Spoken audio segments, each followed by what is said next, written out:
Ezra chapter 6.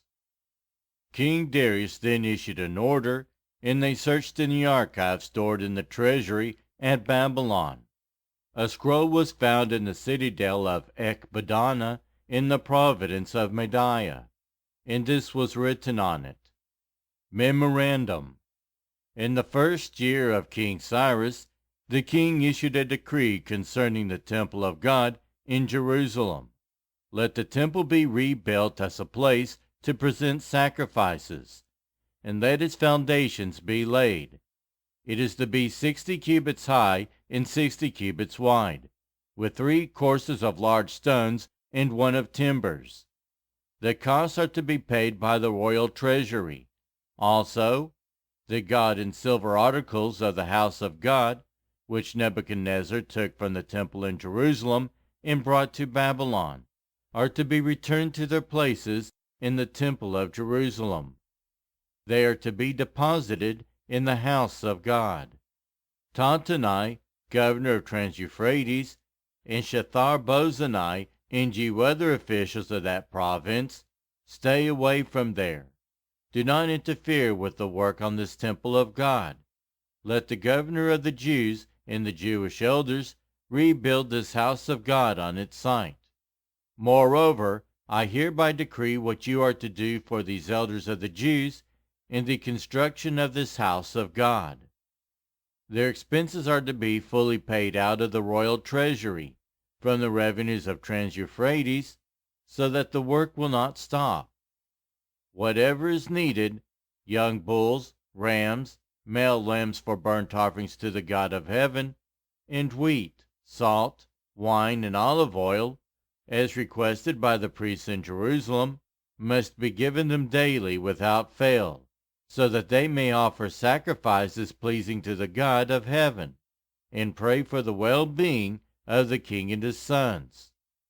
Furthermore, I decree that if anyone defies this edict, a beam is to be pulled from their house, and they are to be impaled on it.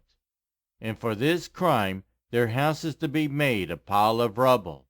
May God, who has caused his name to dwell there, overthrow any king or people who lifts a hand to change this decree or to destroy this temple in Jerusalem. I, Darius, have decreed it. Let it be carried out with diligence. Then, because of the decree King Darius had sent, Tatanai, governor of Trans-Euphrates, and Shethar-Bozenai and their associates carried it out with diligence. So the elders of the Jews continued to build and prosper under the preaching of Haggai the prophet and Zechariah, a descendant of Iddo.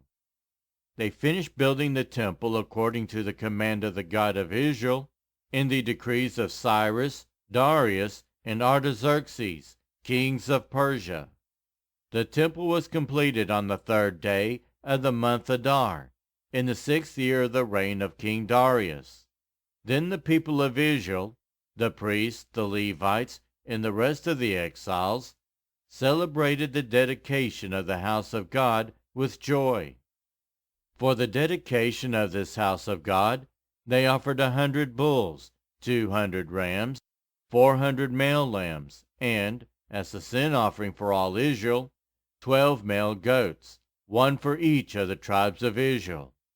And they installed the priests in their divisions and the Levites in their groups for the service of God at Jerusalem, according to what is written in the book of Moses. On the 14th day of the 1st month, the exiles celebrated the Passover. The priests and Levites had purified themselves and were all ceremonially clean. The Levites slaughtered the Passover lamb for all the exiles, for their relatives the priests, and for themselves. So the Israelites who had returned from the exile ate it, together with all who had separated themselves from the unclean practices of their Gentile neighbors in order to seek the Lord, the God of Israel. For 7 days they celebrated with joy the festival of unleavened bread, because the Lord had filled them with joy by changing the attitude of the king of Assyria, so that he assisted them in the work on the house of God the God of Israel.